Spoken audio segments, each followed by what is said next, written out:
जय हिंद, नमस्कार दोस्तों, मैं विराट चौधरी। स्वागत है आपके अपने यूट्यूब चैनल फौजी मैथ अकेडमी में। दोस्तों, आज का ये वीडियो बहुत ही इंपॉर्टेंट वीडियो, बहुत ही शानदार तरीका बताने वाला हूं उन बच्चों के लिए कि एसएससी जीडी की अगर आप तैयारी कर रहे हैं तो सबसे आसान तरीका क्या रहेगा आपके लिए। सबसे आसान तरीके से किस प्रकार से आप एसएससी जीडी की मतलब आसानी से तैयारी कर सकते हो। दोस्तों, बहुत सारे बच्चे ऐसे होते हैं जिनका दिमाग कम चलता है या जिनकी याद रखने की क्षमता कमज़ोर होती है या किसी चीज़ को मतलब क्लासरूम से या ऑनलाइन क्लास से या कहीं से भी देख के सीखने की जो क्षमता होती है वो बहुत ही कमज़ोर होती है। मतलब वो एक वीडियो को 10 बार या एक क्वेश्चन को 10 बार समझ लेंगे फिर भी उसको आएगा नहीं, चाहे मैथ का हो चाहे रीजनिंग का हो। जीके में भी उनके साथ में मतलब माइंड में जो कन्फ्यूजन है वो निरंतर बना रहता है कि ये आंसर होगा, ये आंसर होगा, ये आंसर होगा।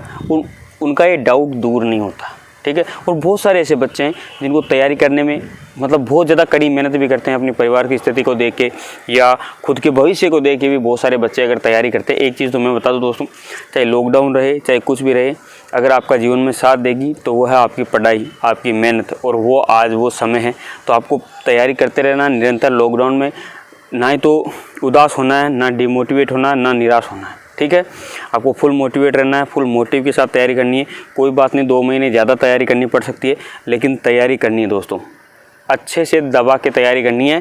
डिमोटिवेट 1% भी नहीं होना है, ना ये सोचना है कि वैकेंसी कब आएगी कब नहीं आएगी। आपको उस तैयारी पे पूरा फोकस करना ही करना है। तो सबसे जो आसान तरीके क्या है एसएससी जीडी की तैयारी या और भी अगर आपको एग्ज़ाम की तैयारी कर रहे हैं उसकी मतलब आसानी से तैयारी करने के सबसे खास तरीके। दोस्तों, सबसे पहले आपको अच्छी बुक होनी चाहिए। बुक के लिए मैंने कमांडो अकेडमी चैनल पे वीडियो बनाया, आपने देखा होगा कौन कौन सी बुक सबसे बेस्ट है। अगर आपने नहीं देखा तो जाके देख लीजिए। और जो बच्चे टेलीग्राम ग्रुप से नहीं जुड़े वो जुड़ जाइए टेलीग्राम ग्रुप से। तो दोस्तों, अब बहुत सारे बच्चे ऐसे हैं जिनको क्या होता है कि बुक्स अच्छी ले लेते हैं फिर उनको पढ़ने में प्रॉब्लम आती है, दिल नहीं लगता है। तो उसके लिए मैं आपको सबसे आसान तरीका एक सबसे पहला, आप जहाँ पे भी तैयारी करते हैं उस एरिया में, आपके गांव में या आप जहाँ पे बिलोंग करते हो वहाँ पर 2-4 बच्चे और आपके होंगे जो तैयारी करते हैं। सबसे पहले आप उनसे मीट करिए, मतलब आप उनसे मिल लीजिए और साथ बैठ के तैयारी करिए। साथ बैठ के तैयारी करने का सबसे बड़ा फ़ायदा ये होता है कि दूसरे को देख के अपने आप मोटिव होते हो। मान लो अगर 5 बंदे बैठे हैं, अगर उनमें से 2 बंदों का पढ़ने का दिल कर रहा, 3 का नहीं कर रहा ना, तो वो 3 बच्चे उन 2 को देख के पढ़ने लग जाएंगे। पहली बात तो ये, एक आलस्य नहीं आएगा। क्यों? क्योंकि आपको कोई भी ट्यूशन नहीं आएगा, अकेले बैठे हो पढ़ने में नहीं आया, किताब बंद करके बाहर, तो वो चीज़ नहीं आएगी। अगर नहीं आएगा उनसे पूछोगे, और डिस्कशन ही सबसे बेस्ट तरीका है तैयारी करने का। अगर आप किसी के साथ में अपनी बात शेयर कर रहे हो, अब जैसे ऑनलाइन क्लासेज भी चलती है लेकिन वहाँ पर आपके पूरे आंसर नहीं कर पाते। एक मेरे से बच्चे बहुत बार पूछ रहे हैं कि सर आपकी क्लास कब से शुरू होगी। तो दोस्तों, जल्दी मतलब 2-4 दिन के अंदर अंदर कमांडो अकेडमी चैनल पर लाइव क्लासेस चलेंगी एसएससी जीडी के लिए, आरपीएफ कांस्टेबल के लिए और आर्मी के लिए। सभी सब्जेक्ट की लाइव क्लासेस चलेगी। साथ ही ऑनलाइन कोर्सेज भी आपको प्रोवाइड करा दी जाएंगे बहुत ही निम्न एमआरपी पे। तो मतलब ना के बराबर पैसे में आपको पूरा का पूरा एसएससी जीडी का कोर्स, आरपीएफ का कोर्स और आर्मी के कोर्स भी प्रोवाइड करा दिए जाएंगे आने वाले 5 से 6 दिन के अंदर अंदर, ठीक है। कोशिश रहेगी मेरी 5 से 6 दिन के अंदर, 1-2 ऊपर नीचे हो सकता है, लेकिन क्लास आपकी 5-6 दिन के अंदर अंदर शुरू हो जाएगी। तो पहला तो चीज़ तो ये कि आपको 4-5 बंदों का ग्रुप बनाना है। ग्रुप स्टडी करें, सबसे बेस्ट तरीका डिस्कशन करें, क्योंकि उसमें आप बोरियत फील नहीं करोगे, कभी भी बोरियत फील नहीं करोगे। गेम हमेशा खेले, स्टडी करने के दौरान भी गेम हमेशा खेलते रहना है, खुश मिजाज रखना है, ठीक है। बातचीत हमेशा दूसरों से करती रहनी। ये नहीं कि आप अगर स्टडी कर रहे हो बस उसको डूब गए उसमें और कुछ दिख ही नहीं रहा, नहीं। खेलना कूदना भी है, घूमना फिरना भी है, लेकिन ज़्यादा नहीं, नॉर्मल करना है। और खेलना कूदना तो ज़रूर, अगर आप खेलोगे कूदोगे तो ज़रूर आपका माइंड भी खुला रहेगा, आपको पढ़ने में भी मज़ा आएगा, ठीक है। और 4-5 दोस्त मिलके या अगर लड़कियां हैं तो वो भी अपना 2-3 का ग्रुप बना लें और डिस्कशन करें। क्वेश्चन का जो चीज़ नहीं आती है उस पूछें, तो उससे क्या होता है कि जिसको आती है वो बाकी 2 को भी आ जाती है। जीके का क्वेश्चन अगर एक बंदा पूछ रहा है तो 3 बंदों के क्लियर होते जाते हैं। ऐसे करके बहुत ही अच्छी तैयारी होती है और आसान तरीके से तैयारी होती है। आपको बोरियत फील नहीं होगी। पहली बात तो आपको बोरियत फील नहीं होगी। दूसरी बात, आपको आलस्य नहीं आएगा 1% क्योंकि ग्रुप स्टडी करोगे। तीसरी बात, अपने आप मोटिव रहोगे, क्योंकि अगर मान लो 4 बंदे हो, एक सुबह जल्दी उठ रहा है ना, तो अपने आप ही बाकी 3 उठने लग जाएगी। उसके लिए क्या यार कहीं ये लग जाएगा मैं रह जाऊँगा, तो अपने आप ही वो कंपटीशन की भावना आ जाती है ऑटोमेटिकली ही साथ रहने वाले बच्चों में। तो ये इस बात का विशेष ध्यान रखें। इसके अलावा जैसे आप बुक से या ऑनलाइन जो भी कहीं पे भी वीडियो देख रहे हो दोस्तों, वो वीडियो देखने के बाद में सबसे पहले बुक से उसको रीड करें, उसके जो इंपॉर्टेंट पॉइंट है उनको लिखें। करंट अफेयर्स डेली सुबह आप जब पढ़ते हो तो उसको हमेशा अच्छे से लिखें। और जितने भी वीडियो आप देख रहे हो या जो भी मैथ का क्वेश्चन देख रहे हो, एक चीज़ और दोस्तों, अगर आपको कोई चीज़ नहीं आती है तो उसको मान लो आपने आधा घंटा या 20 मिनट उसके लिए मैथ के लिए माथापच्ची कर लिया, आप बोल रहे तो चलो ठीक है उसको छोड़ दो, उसको टिक मार करके छोड़ दो। और जब अगले दिन पढ़ाई शुरू करो ना तो उस क्वेश्चन से ही शुरू करनी है।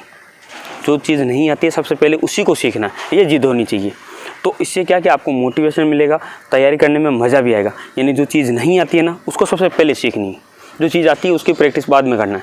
तो जो चीज़ नहीं आती है, आपने आधा घंटा सर पचा लिया लेकिन आपसे नहीं हो पा रहा है, तो क्या करना है, आपको टिक मार कर देना है, छोड़ देना है अगले दिन के लिए। उस दिन उसके बारे में कुछ नहीं सोचना। अगले दिन जब भी पढ़ाई स्टार्ट करो तो उसके साथ ही पढ़ाई करनी, ठीक है। उस क्वेश्चन के साथ पढ़ाई करने से क्या होगा, सबसे पहले आपकी जो समस्या है वही समाधान हो जाएगी और उस दिन आपका दिमाग थोड़ा सा तेज चलेगा, क्योंकि वो आपका दिन फ्रेश माइंड सुबह से जो शुरुआत होता है उसका मज़ा ही कुछ और रहता है। एक खाने पीने पर कंट्रोल करें। मैंने बोला था शाम का खाना, अगर आप चाहते हो कि आपकी आसानी से तैयारी हो जाए, आपको पता भी ना चले, तो शाम का खाना 6 से 7:30 बजे के बीच में खा लेना है। उससे क्या होगा कि आप रात को 8, 9, 10, 11 बजे तक अगर पढ़ते हो तो जब सुबह उठने में आपको प्रॉब्लम नहीं होगी। अगर आप रात को 9 से 10 बजे के बीच में खाना खाते हो तो फिर सुबह उठने का दिल नहीं करेगा, क्योंकि वो खाना की पाचन क्रिया पूरी रात भर आपको उसका खाने का नशा तो रहता है शरीर में, वो नशे की वजह से आपको पूरी रात भर अच्छे से नींद आएगी। और जब बहुत ही ज़्यादा नींद आएगी तो सुबह उठने का दिल भी नहीं करेगा, उठोगे भी तो भी वही नींद ऐसे आती रहेगी, तो उसका कोई मतलब नहीं है। इसलिए खाने पर कंट्रोल करना है, ठीक है। बहुत ही कम खाना है, सफिशिएंट खाना, शाम का खाना। दिन में दबा के खाओ कोई टेंशन नहीं, लेकिन जो शाम का खाना है कम ही खाना है, हिसाब का खाना खाना है। भले लिक्विड दूध पी लो, ऐसा कोई भी चीज़ पी लो, गर्म चीज़, अगर चाय पीने वाला चाय भी पी लो, कोई टेंशन नहीं, ठीक है। इन चीज़ों का विशेष ध्यान रखें। तो पहली बार डिस्कशन करें, ग्रुप स्टडी का ग्रुप बना ले, चाहे कोई सा भी कोर्स से आप पढ़ाई कर रहे हो, उसके साथ में बुक से हमेशा रीड करें। कोई भी चीज़ को आप पढ़ते हो तो बुक हमेशा आपके पास में होनी चाहिए। नोटबुक में नोट करते रहे जो चीज़ें आपको नहीं आती है, जो चीज़ नहीं आती है उसको नोटबुक में नोट कर ले। फिर अगले दिन को सबसे पहले उससे शुरुआत करें। जीके के कोई भी टॉपिक पढ़ते हो तो उस टॉपिक में से आपको कितना याद हुआ ये हमेशा जांचे। सुबह जो टॉपिक पढ़ा है उसको शाम को एक बार रीड करें और सोचें। सबसे एक बढ़िया तरीका बताऊं मैं आपको जीके याद करने का, या पूरे दिन में दोस्तों क्या करना, जब आप सोते हो रात के समय में, तो सोते सोते ये सोचना कि आज दिन में मैंने क्या पढ़ा। लास्ट के जब सोने का जो 15 मिनट का या 10 मिनट का जो समय होता है उसको ऐसा यूज़ करना है कि उस समय में आपको सिर्फ आंखें बंद करके ये सोचना है कि सुबह मैंने क्या पढ़ा था। बिल्कुल आंखें बंद होनी चाहिए आपकी, और ये सोचना है सुबह मैंने ये पढ़ा था, ये टॉपिक पढ़ा था, इसका ये मोस्ट इंपॉर्टेंट था, ये जो मैथ का क्वेश्चन है मेरे को नहीं आया था, क्यों नहीं आया था, मैंने क्या क्या प्रैक्टिस की। वो 15 मिनट का समय आप रात को सोते टाइम मनन कर लोगे ना, तो गारंटी है मेरी कि आपको पढ़ाई करने का इतना मज़ा आने लग जाएगा और अपने आप याद रखने लग जाएगा। मनन करना बहुत ज़रूरी है, इसलिए ज़्यादा पढ़ने की ज़रूरत नहीं, कम पढ़े लेकिन उसको एक ही बार में क्लियर कर ले। एक ही बार में क्लियर तब होगा जब आप मनन करोगे। मनन सबसे ज़रूरी है, यानी जो भी चीज़ आप पढ़ते हो उसका मनन करना। मनन का मतलब ये हुआ कि जब आप रात को सोते हो तो सोते टाइम या दिन में भी जब सोते हो तो देखना कि मैंने ये चीज़ पढ़ी है, हाँ ये यहाँ पर है, ये यहाँ पर है, ऐसे सोच कर पढ़ाई करना है। तो उससे क्या होगा कि आपको वो चीज़ें याद रखने की जो कैपेसिटी है अपने आप ऑटोमेटिकली बढ़ती जाएगी। मनन करने से ही कैपेसिटी बढ़ती है याद रखने की। तो इस बात का विशेष ध्यान रखें कि मनन हमेशा करें। जो चीज़ पढ़ते हो, चाहे मैथ हो, चाहे रीजनिंग हो, चाहे जीके हो, जो भी सब्जेक्ट आप पढ़ रहे हो तो उसका मनन हमेशा करें। सोने से पहले एक बार ज़रूर मनन करें, चाहे दिन में सोते हो चाहे रात में सोते हो। तो जितना मनन करोगे उतना बढ़िया। नहाते भी रह रहे हो, नहाते वक्त भी याद करना है कि हाँ वो चीज़ मैंने पढ़ी थी, वो चीज़। फालतू की कोई चीज़ ना ही तो मोबाइल में देखनी है और ना ही करनी है, ठीक है। कुछ दिन स्टेटस इनको छोड़ दो। आपका स्टेटस जब बनेगा, जिस दिन वर्दी होगी शरीर पर, उस दिन आपका एक स्टेटस बनेगा कि आप फौजी हो। अभी आपका कोई स्टेटस नहीं है, फालतू के स्टेटस लगाना बंद कर दो। फालतू की स्टोरियाँ इंस्टाग्राम पे डालना बंद कर दो। ये स्टोरियाँ डालना या फालतू के ये स्टेटस लगाना पूरे दिन या इंस्टाग्राम रील देखना, ये आपके लिए नहीं है, ठीक है। आपका भी बहुत इंपॉर्टेंट समय है जीवन का, तो इन चीज़ों को आपको डिलीट मार देना है। जितने भी सोशल मीडिया प्लेटफॉर्म आप यूज़ करते हो उनको कुछ दिन के लिए बाय बाय कर देना है। आपको यूज़ करना तो यूट्यूब, और अगर आप कोई तैयारी के लिए आपको जो फ़ायदेमंद है वो चीज़ें आपको यूज़ करनी है, जैसे टेलीग्राम हो गया और यूट्यूब हो गया।